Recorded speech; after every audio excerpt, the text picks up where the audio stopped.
Bonsoir à toutes et à tous. Marc Monzowski, directeur de rédaction chez LexisNexis. Je remercie les participants d'avoir rejoint ce webinaire Jury Covid-19 qui est le fruit d'une initiative partagée entre le Club des juristes et LexisNexis pour mobiliser des grands témoins afin d'éclairer la crise du coronavirus sous le prisme du droit. Nous recueillons ainsi les témoignages de grands témoins, d'acteurs de premier plan pour décrypter les problèmes juridiques soulevés par la situation inédite que nous traversons. Vous avez bien entendu la possibilité de poser des questions via le chat du webinaire. Nous y répondrons en direct dans la mesure du temps disponible. J'ai le plaisir d'accueillir ce soir François Barouin. Bonsoir, monsieur. Bonsoir. Vous venez d'être réélu maire de Troyes. Vous présidez l'Association des maires de France. Depuis 1993, vous avez exercé plusieurs mandats de député, de sénateur, notamment député de l'Aube, et occupé de nombreuses fonctions ministérielles, en dernier lieu ministre du Budget, puis de l'Économie et des Finances entre 2010 et 2012. Et vous êtes aussi avocat à la Cour. Monsieur Barouin, bon nombre de collectivités territoriales ont vécu la mise en place de l'état d'urgence sanitaire comme une opération de recentralisation, laissant peu de place aux initiatives locales. Pourtant, les collectivités territoriales ont dû prendre de nombreuses initiatives. Comment avez-vous vécu cette situation à travers vos fonctions de président de l'AMF, mais aussi en tant que maire de la ville de Troyes?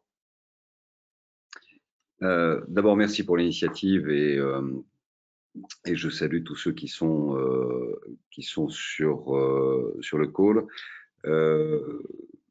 La décision du confinement a été décidée par l'État, par le président de la République en l'occurrence, qui a annoncé avec l'autorité qui est celle du chef de l'État, pour protéger les populations, une décision inédite qui n'avait jamais été vécue par aucun élu contemporain de cette période, de demander aux habitants de notre pays de rester chez eux pour se protéger eux-mêmes, et avec un objectif qui était, compte tenu de la tension hospitalière qui existait, de créer les conditions de protection de notre personnel soignant afin que les hôpitaux, essentiellement les hôpitaux, ne soient pas saturés par l'arrivée massive de malades. Très vite, le Parlement a pris une décision sur proposition du gouvernement de mettre en place un dispositif inédit également, qui était le cadre juridique très singulier et très particulier, réduisant significativement les libertés publiques et individuelles, mais pas que, qui a été la mise en place de l'état d'urgence sanitaire et qui a, pour le point de vue des maires, créé des conditions de réduction significative des pouvoirs de police propres du maire et qui ont agi en la matière comme agents de l'État et donc au service de l'État et d'une politique décidée et fixée par l'État, notamment en matière de santé publique.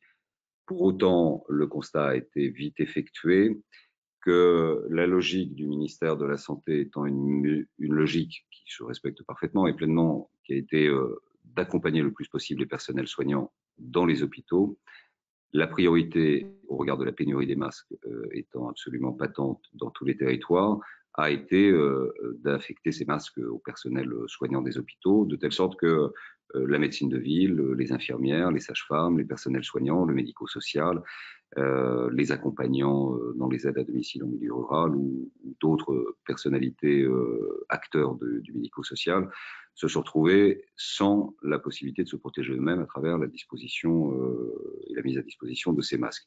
Donc les maires, la plupart du temps, en lien avec d'autres acteurs, les régions, mais aussi les départements, mais beaucoup les maires, par leur vélocité, par leur agilité, par leur clause de compétence générale, par leur capacité aussi qu'il y avait de gérer dans un bassin de vie des possibilités, ce qui a été le cas par exemple à Troyes, de production, puisque nous avons eu des ateliers textiles qui ont été repositionnés très vite sur ce sujet, ont eu comme priorité dans un premier temps d'apporter le plus possible le nombre de masques dont les ARS ne disposaient pas auprès de tout ce qui était non hospitalier. Et le deuxième temps a été de se mettre en situation de muscler le jeu en quelque sorte et d'augmenter le nombre de masques suffisants pour pouvoir protéger la population dans le cadre des sorties qui étaient autorisées à l'époque, c'est-à-dire la pharmacie, les courses alimentaires et la faculté de faire un peu de sport pendant 1 heure à quelques dizaines de mètres de chez soi.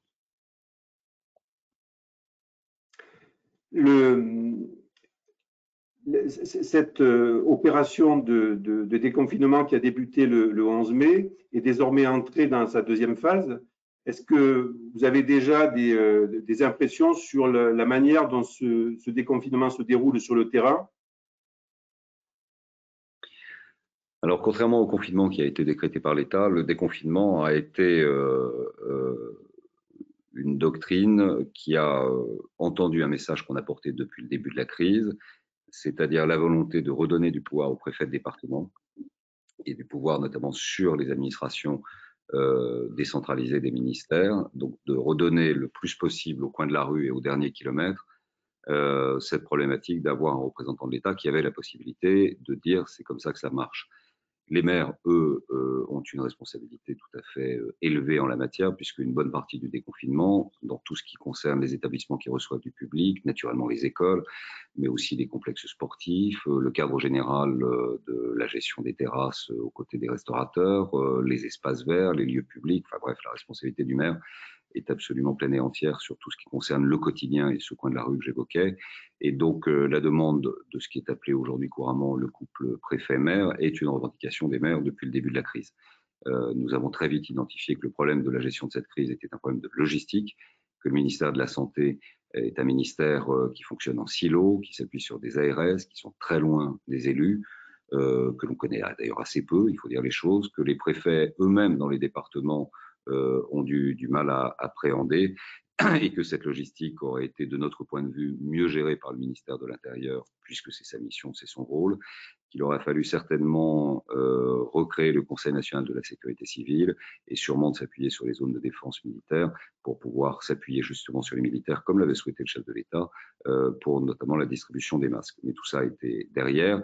En revanche, nous sommes appuyés sur le mois et demi ou les 2 mois de confinement pour alerter le gouvernement, qui l'a entendu, sur la nécessité de replacer les préfets de département et les maires au cœur du processus de déconfinement.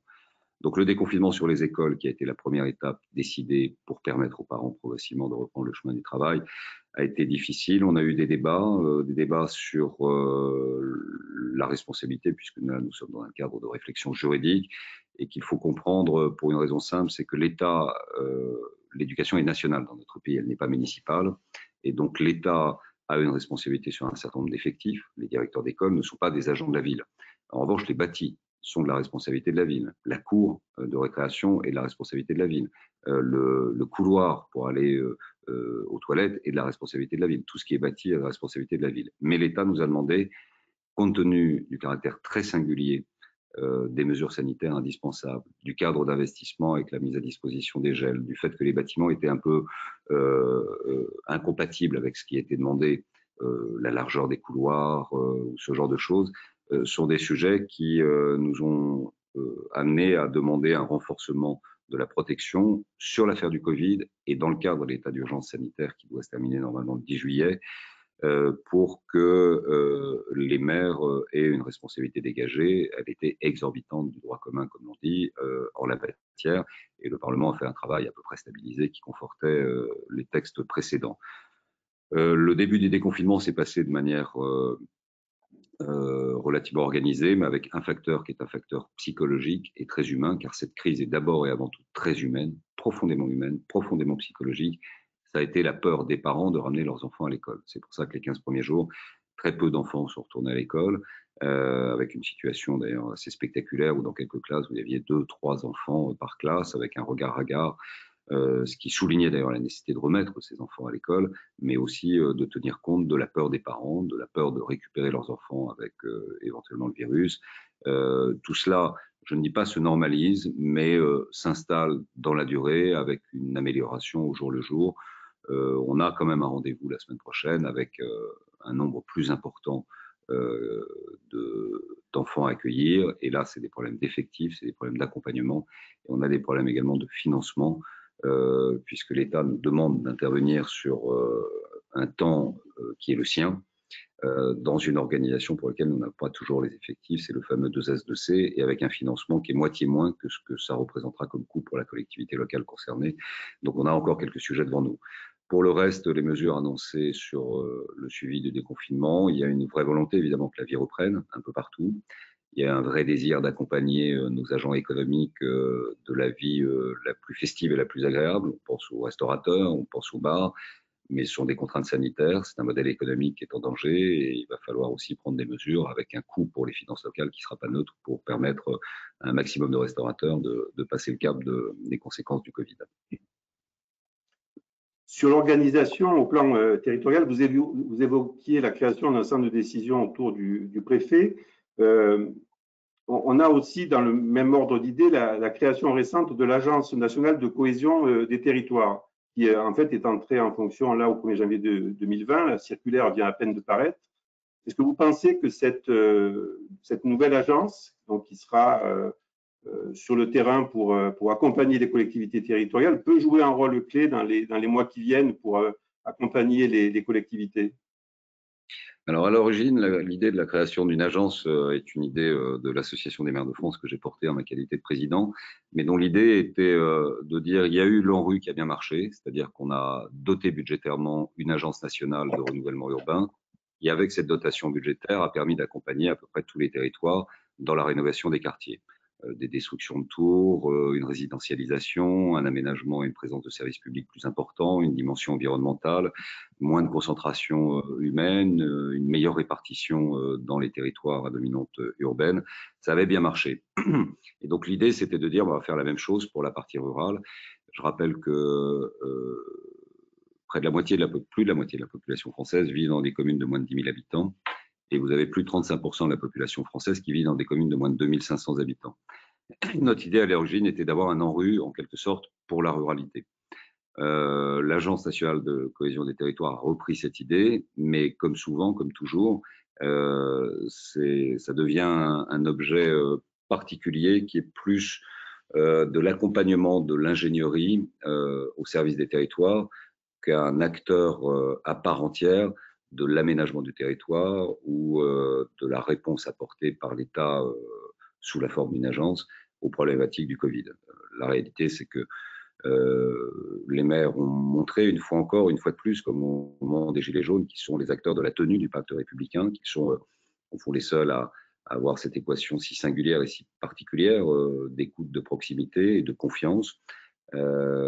Et que ce rôle-là est absolument irremplaçable. Ce qu'on attend de l'État aujourd'hui, c'est plutôt de se projeter dans le constat de la réalité des manques de l'État à travers cette crise, pas des critiques ou des reproches, c'est surtout une projection vers l'avenir.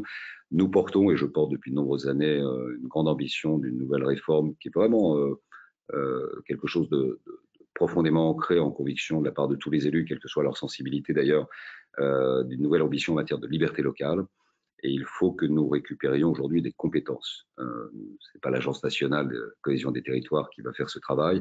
C'est une grande loi qui passera sûrement par une réforme constitutionnelle où il faut clarifier l'article 72 de la Constitution sur la libre administration des collectivités territoriales, où il faut lister toutes les compétences santé, culture, sport, logement, emploi, et que l'État accepte de considérer qu'il n'est plus capable de répondre en tout temps, tout lieu et toutes circonstances sur toutes les parties du territoire à des missions pour lesquelles il était mandaté et que nous le ferons bien mieux et qu'il faut donc transférer les effectifs, les moyens budgétaires et l'exercice des compétences. La santé fait partie des premiers sujets, mais il y en a bien d'autres. Il y a l'emploi, comme je l'ai dit, la culture, le sport, tous ces sujets-là. C'est ça que nous demandons aujourd'hui. Ce n'est pas tellement de nous appuyer sur une nouvelle agence. Parmi les sujets que vous évoquez, certains ont été présentés par la délégation sénatoriale aux entreprises qui a travaillé de concert avec l'AMF pour faire un certain nombre de recommandations. La création du pôle de décision autour du préfet y figurait. Parmi les autres propositions, je vous propose qu'on en retienne 3 ou 4 pour voir si un avancement a eu lieu. Et on avait par exemple le contrôle de l'impact de la reprise des transports publics sur la propagation du virus, qui figurait parmi les propositions de la délégation. Donc, est-ce que sur ce terrain-là, les choses ont évolué ou bien Bon, il y a un problème de transport public, il y a un problème de modèle économique et il y a un problème d'adaptation à l'évolution des pratiques liées à la peur consécutive à la présence du virus sur notre territoire et liées à l'anticipation éventuellement de mode de transport ou de mobilité que les habitants seraient amenés à prendre en fonction de l'évolution du télétravail, de la distance par rapport à leur lieu de travail, de la nouvelle organisation qui va se mettre en place, etc. Le modèle économique des transports publics, que ce soit en régie ou géré par des prestataires, c'est un modèle qui s'appuie sur les recettes, les gens qui rentrent, qui montent dans le bus, dans le métro, pour Paris ou quelques autres villes, mais enfin globalement c'est plutôt des bus. Et c'est un versement transport qui est une taxe affectée versée par les entreprises dont l'assiette repose sur une bonne partie des salaires. Et ce modèle s'est effondré puisque le chômage partiel, en quelque sorte, le contribuable a remplacé l'entreprise dans le versement de l'équivalent des salaires. Et donc là, on a un effet de ciseau qui est très spectaculaire et qui est très inquiétant pour toutes les collectivités locales, notamment pour les établissements publics de coopération intercommunale qui, en général, ont la gestion de ces transports publics. Et aujourd'hui, c'est un gros point d'interrogation. Il est acquis que l'on aura une situation qui nécessitera de la part de l'État une prise de sa responsabilité en la matière pour sauver les modes de transport public dans notre pays. Alors, parmi les autres recommandations, il y en a une qui était également assez importante sur la nationalisation de la dette Covid-19 des collectivités territoriales par l'État. Alors, ce sujet, on sait qu'il y a eu un plan d'aide qui a été annoncé par Édouard Philippe, mais cette nationalisation de la dette, est-ce que le sujet avance? Est-ce qu'il y a des discussions? Est-ce que vous pouvez nous en dire un petit peu? Le gouvernement déploie beaucoup d'efforts pour organiser énormément de rencontres, pour avoir, dans un circuit court, si j'ose dire, une vision à un instant T de l'impact pour les collectivités locales, pas que de la structuration de la dette, mais de la perte de recettes. Pour résumer, pour les communes, on a une fiscalité de stock qui s'appuie essentiellement sur le bâti. Aujourd'hui, anciennement la taxe d'habitation et encore un peu, et le foncier bâti. Donc là-dessus, on n'aura pas d'impact. En revanche, on aura un gros impact, je l'ai dit, sur les transports publics, et on aura un gros impact sur des pertes de recettes liées aux terrasses, aux cantines scolaires, à toute une série de prestations. Ça, on a déjà une vision assez claire.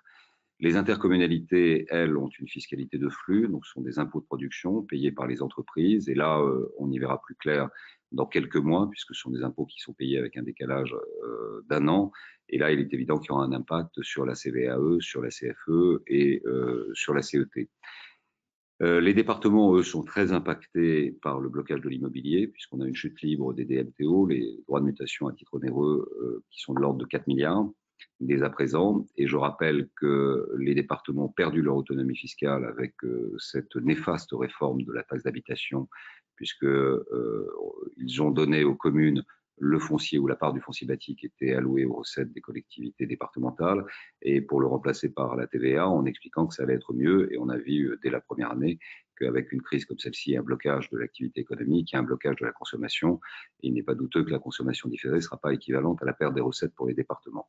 Et quant aux régions, qui ont montré une certaine existence, et je m'en réjouis, en revanche, elles ont deux recettes, l'une la TVA et l'autre la CVAE, et donc elles vont avoir une première coupe très forte avec le blocage de la consommation. Il faut voir comment ça se passe dans les semaines et dans les mois qui viennent.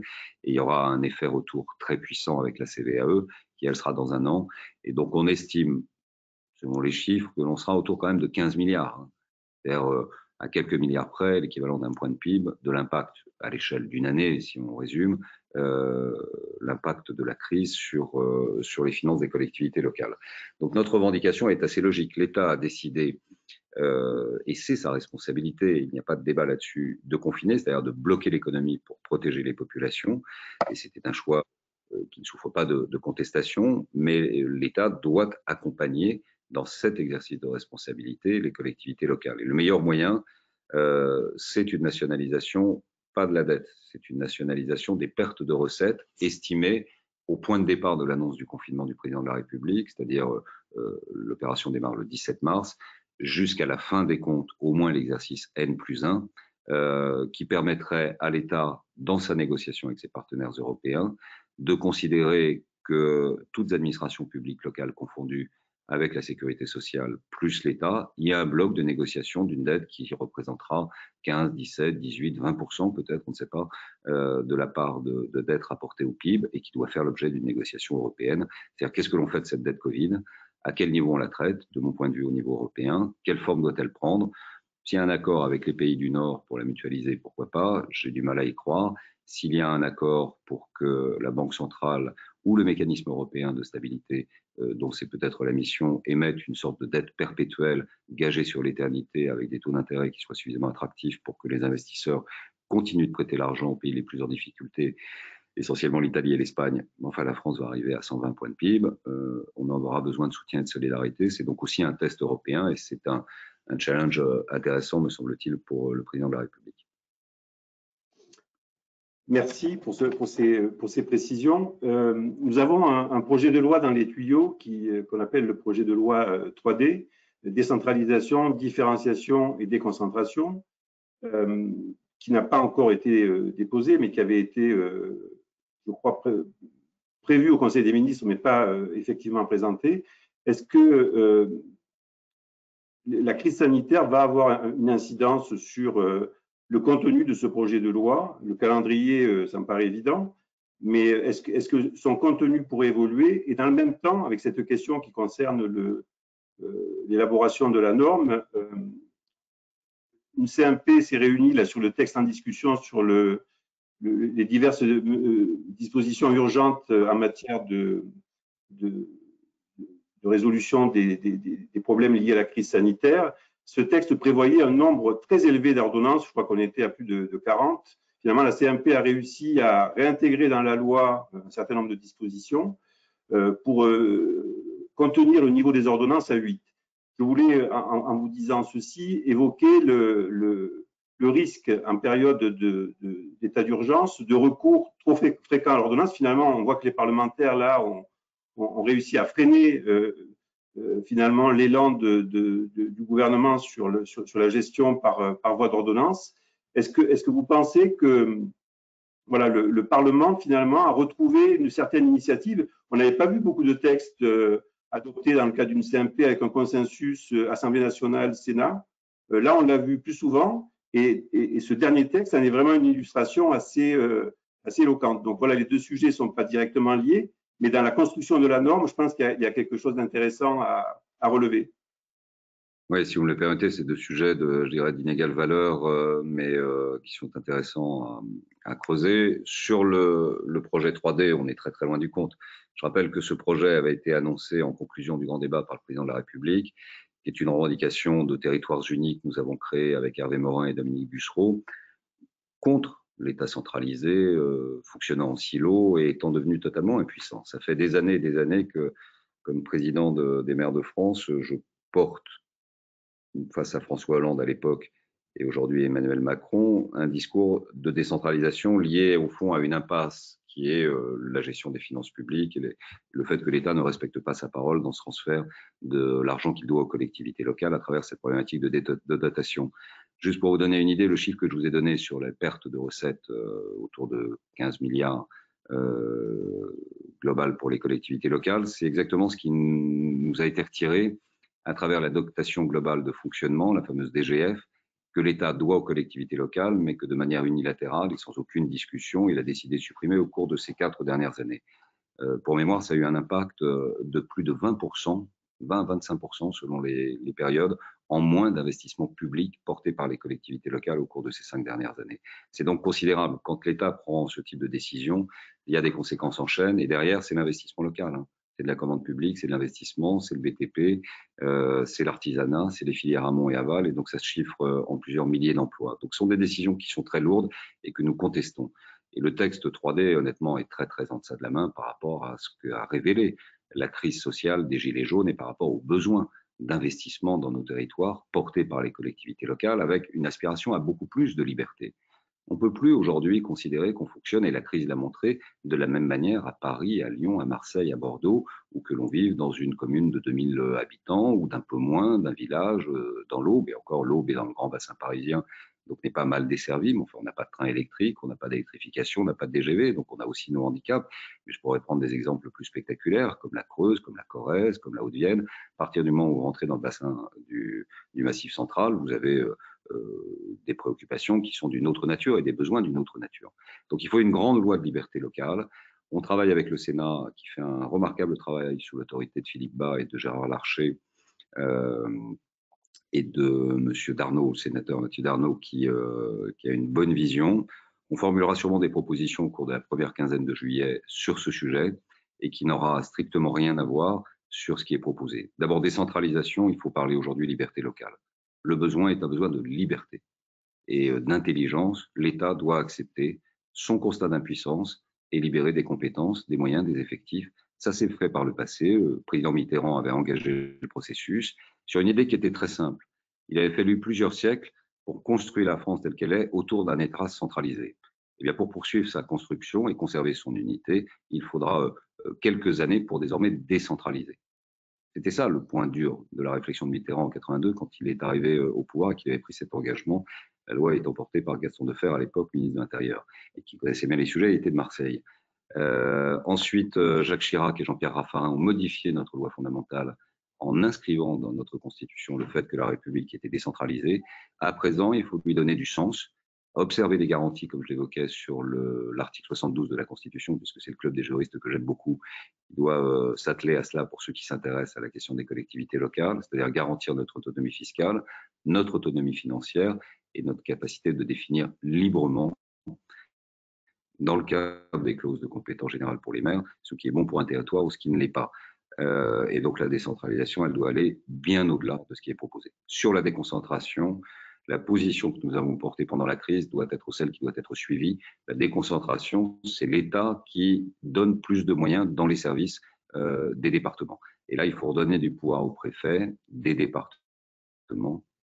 La région, c'est déjà très loin. Les préfets de département, ils nous sont familiers. Mais simplement, ce sont des gens qui, malheureusement, ne sont plus armés. Ils ont beaucoup de mal à discuter avec les ARS, c'est selon les personnalités, etc. Mais ça, c'est pas un système. Un système, c'est une autorité, un représentant de l'État qui coordonne avec les élus locaux le cadre général des politiques publiques auprès des populations. C'est cela que nous souhaitons. Et la différenciation, c'est une évidence. On l'a vu, non pas dans le confinement, mais on l'a vu dans le déconfinement, et chacun s'est adapté selon que vous êtes en zone rouge, ce qui est le cas de 3, ce qui était le cas de 3 jusqu'à une période récente, parce que nous sommes dans le Grand Est, ou en zone verte, si vous êtes sur la façade atlantique, où le sentiment n'a pas été le même, ben, il doit y avoir une différenciation de politique publique.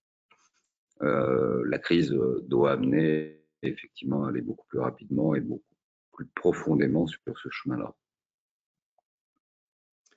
Pour votre éclairage précieux sur le rôle des collectivités territoriales dans la gestion de la crise sanitaire. Au cours des mois qui viennent, gageons que la réalité vienne confirmer cette évolution de l'organisation territoriale vers moins de centralisation. C'est votre souhait. Merci également aux nombreux internautes qui ont participé et qui vous ont écouté. Je vous encourage à consulter quotidiennement le blog du Club des juristes dédié au Covid-19, ainsi que nos solutions en ligne LexisActu et Lexis 360. L'équipe éditoriale de LexisNexis est mobilisée chaque jour pour assurer la continuité du traitement de l'information juridique. Demain, nous recevons Louis de Gosse, avocat, sur la thématique du numérique lié à la crise sanitaire dans les cabinets d'avocats. Je vous remercie de votre attention. Prenez soin de vous et à demain pour un nouveau jury Covid-19. Merci beaucoup. Merci, M. Parra.